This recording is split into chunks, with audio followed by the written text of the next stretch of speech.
When you're looking at a wine cooler for the first time, the biggest question is usually, will this actually keep my bottles at the right temperature without turning my kitchen into a humming beehive?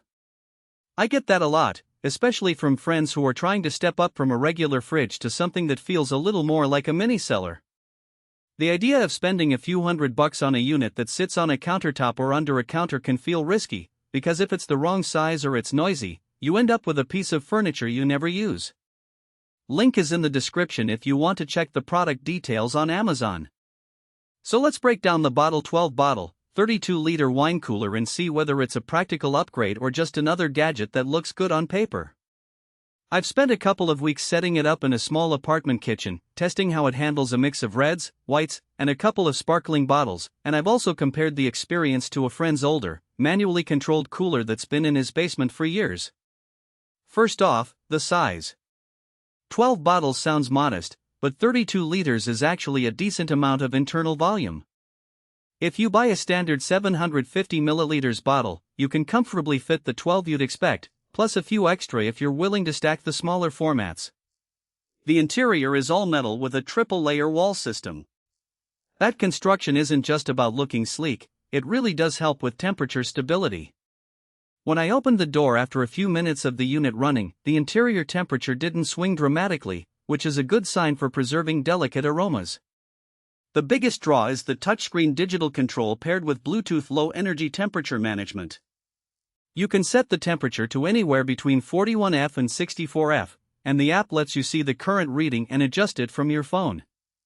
For a casual drinker, that might feel like overkill, but for anyone who's serious about serving wine at the right point, think a dinner party where you want a crisp Pinot just a touch cooler than a bold Cabernet, it's actually pretty handy. I found myself using the phone to lower the temperature by a few degrees before a friend arrived, and the cooler responded within a minute. That quick response is a practical strength because you aren't stuck waiting for a traditional thermostat to catch up. Noise is another common hesitation. A lot of small wine coolers have that low hum that can be audible when you're in an open-plan living space. The bottle unit advertises whisper-quiet operation, and in real life it lived up to that claim. I could hear the faint fan if I stood right next to the back, but from across the room, whether I was cooking, watching TV, or having a conversation, it was basically invisible. If you have a bedroom or a small studio where you plan to keep the cooler close to where you sleep, that low noise level is a genuine benefit. Now, let's talk about where this cooler shines and where it might fall short. The single-zone design means the whole interior is kept at the same temperature. That's perfect if you keep a relatively consistent collection, say, all your reds around 55°F or all your whites at 48°F. However, if you're the kind of collector who likes to store a wide range of styles and wants a red at 58°F and a white at 44°F in the same unit, you'll be out of luck. You'd have to compromise on a middle ground temperature, which could affect the ideal serving range for some bottles. So, if you're a purist who needs multiple zones, you might want to skip this model. The flexible storage layout is another point worth mentioning. The interior shelves slide and can be adjusted to accommodate larger bottle shapes, such as magnum bottles or oddly shaped dessert wines. In my testing, I placed a half bottle of champagne and a standard 1.5-liter bottle of rose on the top shelf, and the adjustable rails made it easy to keep them stable. That kind of adaptability is useful if your collection evolves or if you occasionally store a few larger formats for a celebration. One practical weakness I noticed is the door seal.